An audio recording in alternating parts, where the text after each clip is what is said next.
murakaza neza ku Ijwi Rishya TV ivugira hano muri Western Australia kuri YouTube channel ya Ijwi Rishya TV. N'ubundi rero nongeye kubasuhuza mbabwira ngo mukomeze mukore subscribe rwose kugira ngo muzajye mukomeza gukurikirana ibiganiro byacu tubagezaho umunsi ku munsi. Uyu munsi rero nagira ngo tuze kongera kugaruka ku kintu Gitwaza yavuze ku barasta, kuri community y'abarasta ku isi hose aho iherereye. Ni bimwe mu bintu navuga yuko bishobora kuba byababaje abantu benshi ku rwego rwo hejuru, kugeza aho bamwe bavuga bati ibi bintu ntabwo twari tuzi ko ari Gitwaza wabivuga. Ati ibi bintu ku rwego rwa Gitwaza ngo ntabwo yakabaye abivuga. Turaza kugenda tureba amakomenti abantu benshi bagiye bohereza ku mbuga nkoranyambaga, ubona bamwe bagiye bagaragaza uburakari, abandi bakavuga bati Gitwaza ibyo wavuze nibyo, abandi baravuga bati Gitwaza hari ibintu amaje kumenya. Ati amaje kumenya yuko ngo itorero rya Kristo ngo rigiye kuzamuka, ati none atangiye kwigana ADPR.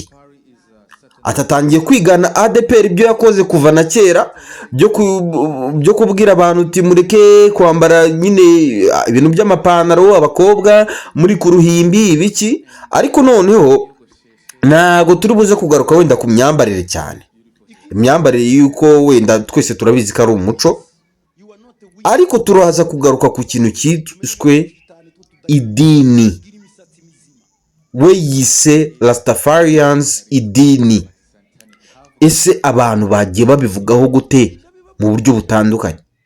Twagiye tureba amakomenti, harimo nk'abantu ba Granolbert, harimo n'abantu ba Uncle Gobi, Dr Dash, abantu benshi muzi navuga ngo bazwi ku mbuga nkoranyambaga za Twitter, za Instagram, za YouTube. Ni benshi bagiye bohereza ubutumwa bamwe bagaragaza yuko nyine bamushyigikiye, abandi bagaragaza uburakari bukomeye cyane ku byo yagiye avuga, bavuga bati Dr Gitwaza rwose ntago wakabaye ukoresha izi mvugo zo kwita abantu ngo bari mu idini ya Satani, kandi ngo mu by'ukuri ngo idini muri rusange atari ikintu ngo Imana yemera.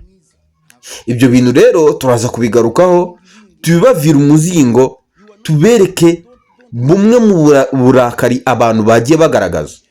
Nta gihe cyari gishize Pastor Rutayisire Antoine bavuga ngo yibasiye abadivorce cyane cyane b'abagore, ashishikariza ngo abakobwa kuba batagomba kwegerana n'abadivorce kuko ngo bashobora kubashuka bakabajyana mu nyine mu nzira ngo zitarizo.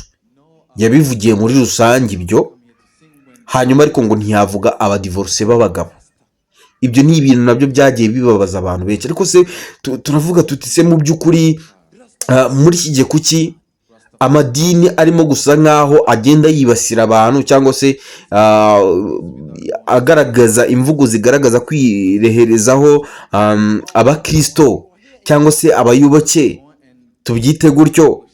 Kuki mu by'ukuri izi mvugo zirimo gukoreshwa? Se bano bantu barimo kuvuga ibintu babanje gutekereza, mu by'ukuri babanje gutekereza impact bishobora kugira muri societe? Ese nta bundi buryo wenda ibi bintu bishobora kuba byakigishwamo hatabayeho gukomeretsanya? Ibyo rero nibyo tugiye kugenda tureba, bimwe mu bintu abantu bagaragaje.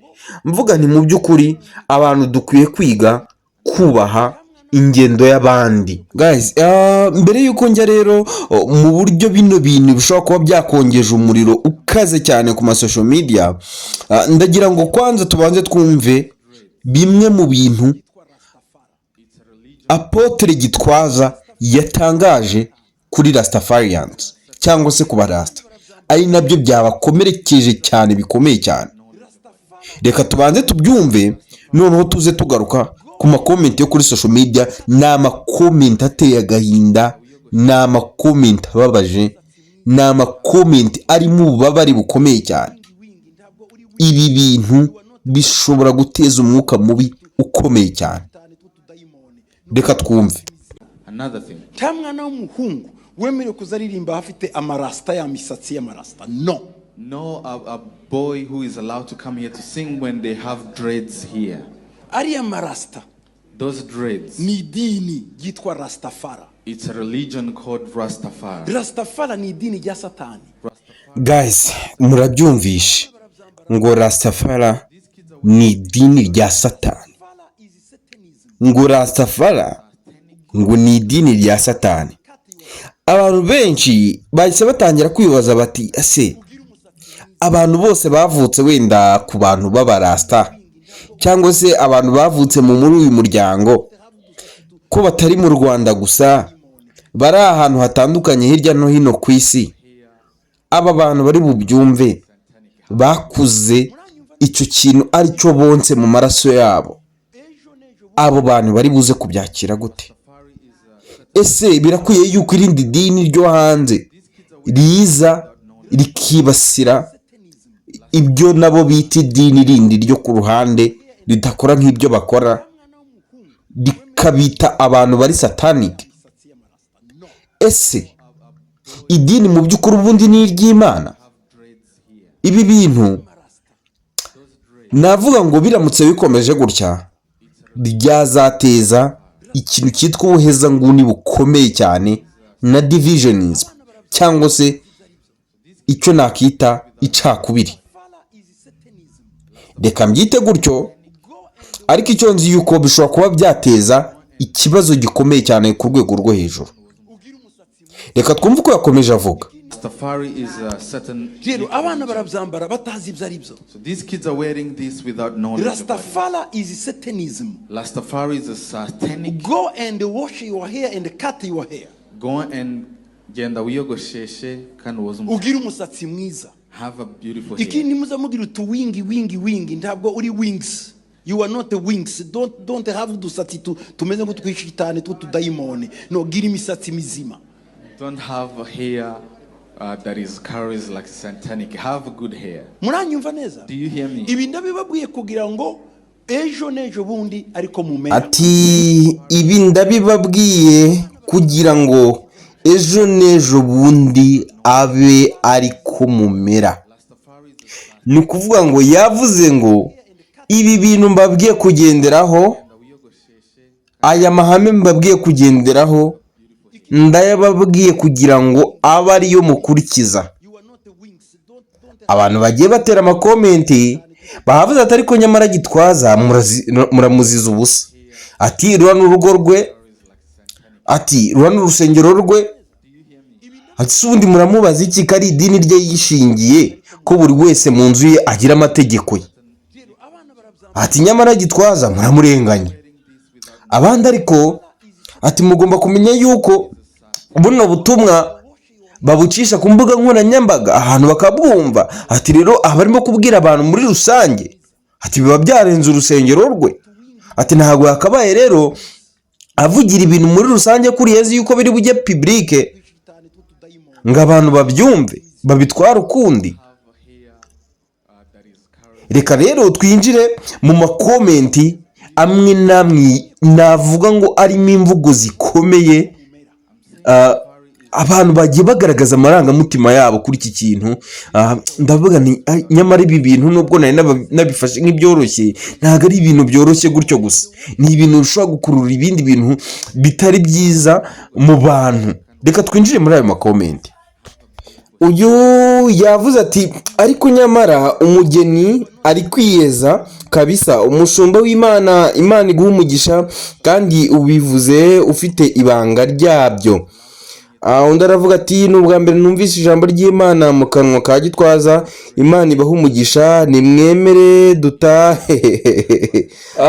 Undi yavuze ati baba we umushumba ibi bintu kuki atabivuze kera, ariko ubu nicyo gihe Imana izaguhe ubugingo buhoraho, ngo nicyo gihe Imana izaguhe ubugingo buhoraho mushumba mwiza. Igihe kirageze igihe kirageze ngo uhugure uteshe uvuge ukuri kose, Kristo azabiguhembere, Kristo azabiguhembere ni ukuri.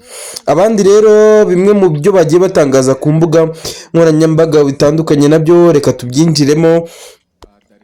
Uyu nawe Sema ukweli ni nawe no kuri Twitter yavuze ati abarasta bagira urukundo kurusha abatubuzi.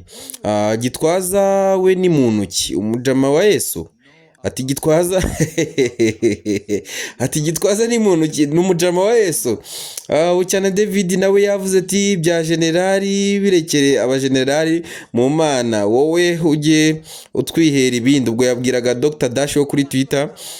Uwo bita Brother Romeo yavuze ati tugereranyije ibikorwa by'abarasta n'imyitwarire yabo ndetse n'ibyabo muri Zayoni, twasanga abasenga Satani ari bande.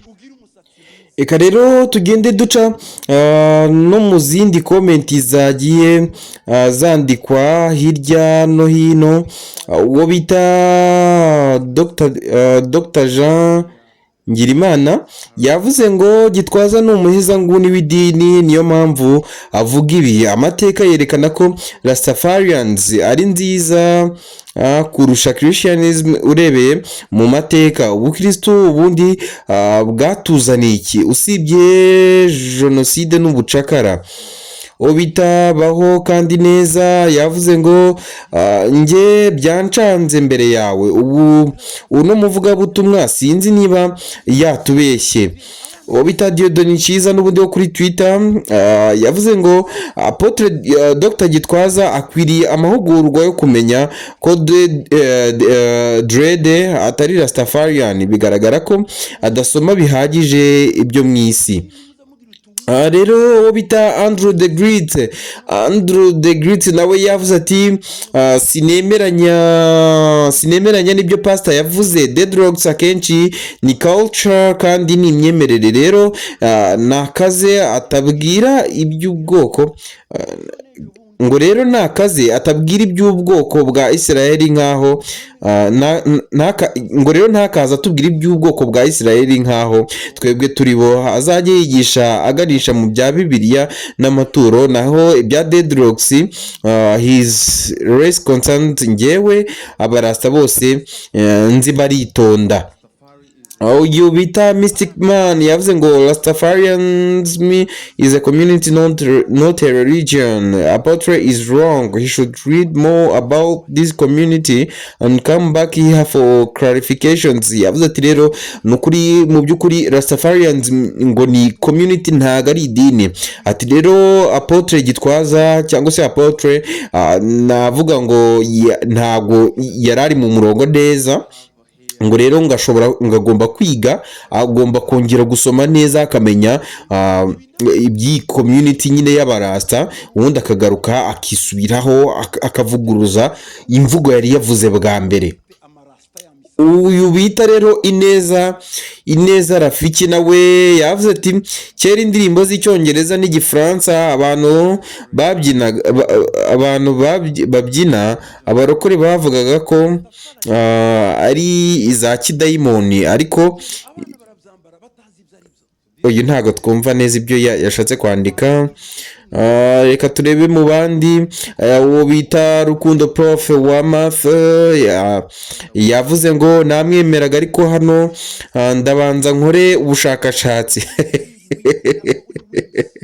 Ubu agiye kongera gukora ubushakashatsi bwo kureba niba koko icyo yamwemera atari cyo. Uyu bita ngo Yego Baba, amazina yo kuri Twitter rero abashekeje cyane, yise ngo Yego Baba. Yatanze comment avuga ngo abacuruzi bose basebya ibicuruzwa by'umukompetita kugira ngo product zabo zicuruze. Uwo bita Undoye Neza Peter yavuze ati ribu ikwiye kumukurikirana kuko ayo magambo ni ingengabitekerezo, nitamukurikirana irabikoza amakosa.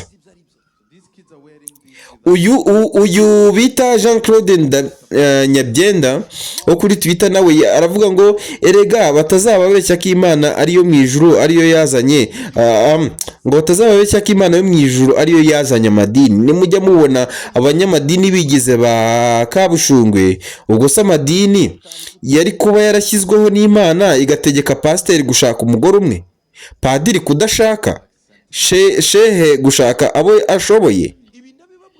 Nimuzabeshyere Uhoraho. Uyu bita African Lad yavuze ngo Rastafarianism, uyu ni African Lad yavuze ngo Rastafarianism yo kuba ari idini nibyo, ariko sinzi ko kugira dreadlocks biri satanike. Gukizwa nzi ni ukwizera ukanatura ko Yesu ari umwami n'umukiza. Sinzi niba harimo no kwiyogoshesha. Imana imuhishurire ukuri. Wakoze cyane African Red. Hari uwo bita wundi tutarimo kureba izina rye neza, yavuze ngo mumbwirire uwo mugabo wayobye ko abamonki basenga Buddha kandi umusatsi baba bawumazeho, nimba iryo juru ribaho koko. Ndabizi neza ko umurasta yarimutangamo. Hari uwo bita Kim, ninde wundi uyu hano, Kabosi, uwo bita Kabosi yavuze ngo ibi ni ukwibambaza. None se abo Bible itangaho ingero zo kubana n'Imana, ninde wogishaga cyangwa ninde warushaga imbaraga za Samusoni zabagahe? Ninde wavuga aho imbaraga za Samusoni zabaga? Ubwo nicyo yashatse kuvuga. Nta nubwo Rastafari ati ari idini, ni imyemerere yimakaza urukundo n'amahoro. Dreadlocks ni ikimenyetso cy'ukwizera gukomeye mu Mana. Bita English Elike wo kuri Twitter n'ubundi yavuze ati yasetse ati poor mind Rastafarians si imisatsi.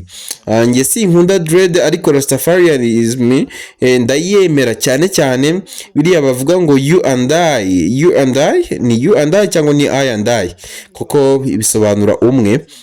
Ntibabikoresha bavuga I and I. Hariya ngo bavuga ngo you and I, ntibabikoresha bavuga I and I, kuko ntibabikoresha bavuga I and I, kuko buri wese ugomba kumubonamo nkawe. Ni ukuvuga yuko ngo muri Rastafarianism rero ho ngo ntago bakoresha wowe nanjye, ahubwo bakoresha njyewe nanjye, njyewe.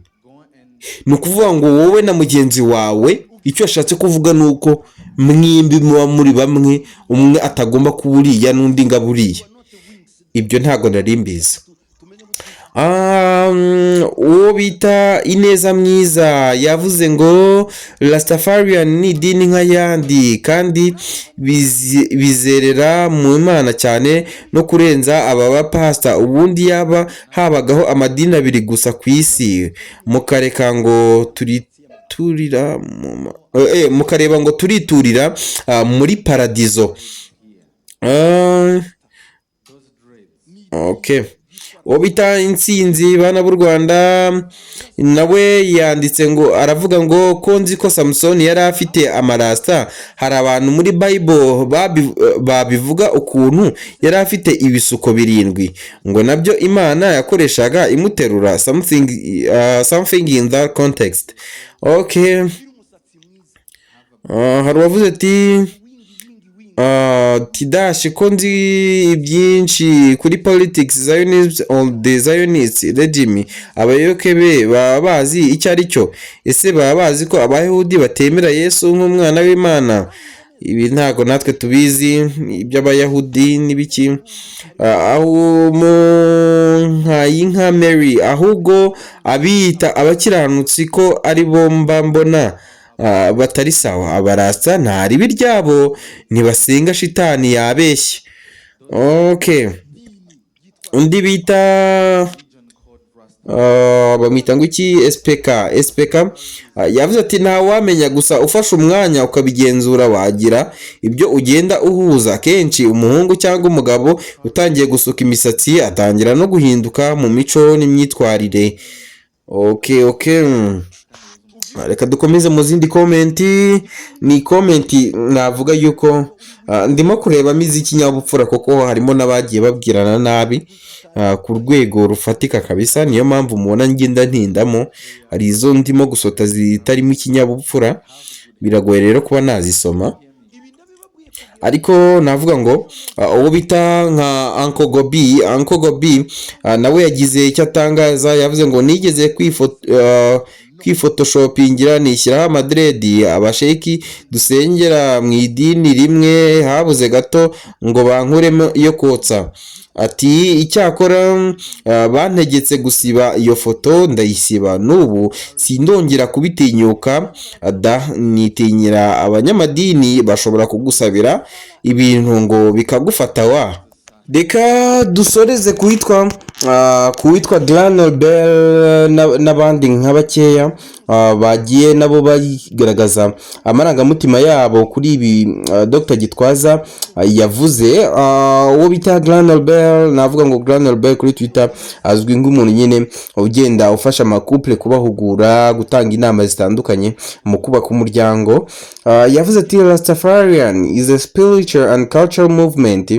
Ntago ari idini n'ibindi tuyivugaho. Ubu hari abantu bagikomeje kurya vaseline ikonje cyangwa ishyushye bazi ko ivura inzoka n'ibicurane. Mujye munsobanurira imvugo ya Granor Bell. Granor Bell hano sinzi icyo yashatse kuvuga ngo ntago ngo ubu hari abantu bagikomeje kurya vaseline ikonje cyangwa ishyushye bazi ko ivura inzoka n'ibicurane. Uyu bita Espoir King yavuze ngo church is your business. Paul Gitwaza, you have right to set dress codes.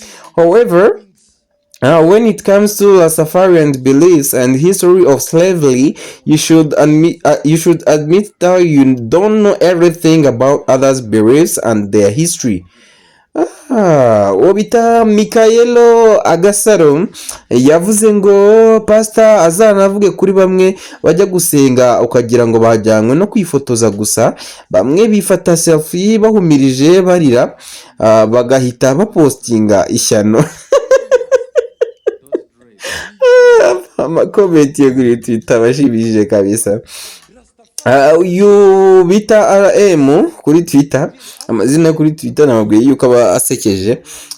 Yavuze ngo buri muntu agira discipline d'ordre interne, ariko gutuka cyangwa kwandagaza uwo mudahuje imico cyangwa se imyemerere ntabwo nemeranya nawe. Uwo bita Mark nawe yavuze ati dread ndumva nta kibazo cyazo da.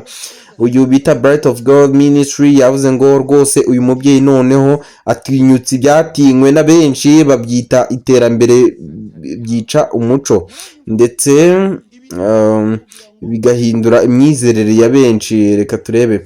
Uwo bita Gasigwa nawe yavuze ngo mwiriweho, gusa nubwo ari Dr rwose ashobora kuba adafite amakuru kuri Rasta. Niba atabikunda ntibivuze kubeshya abantu, kuko Rasta biva ku bukoroni bwatwaraga abanyafurika bunyago. Nibabahe umwanya wo kogosha umusatsi ukabereraho, niho hakomoka dreadlock. Rero kubeshya ntibikwiye.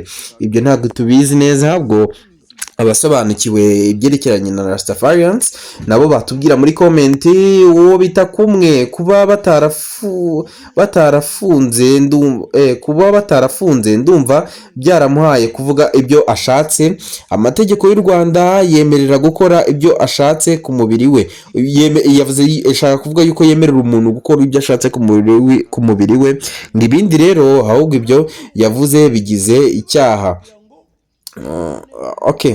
Uwo bita Jean Noel Mugabo yanditse aravuga ngo ugiye kureba umuyobozi mukuru urambara ukikwiza, ugiye kureba umubyeyi wawe cyangwa uzakubera sobukwe cyangwa nyokobukwe ukikwiza, ariko wahagarara ku ruhimbi rw'Imana ukumva ko ihame ryo gukora ibyo wishakiye rihita ryimakazwa. So sad. Ati birababaje.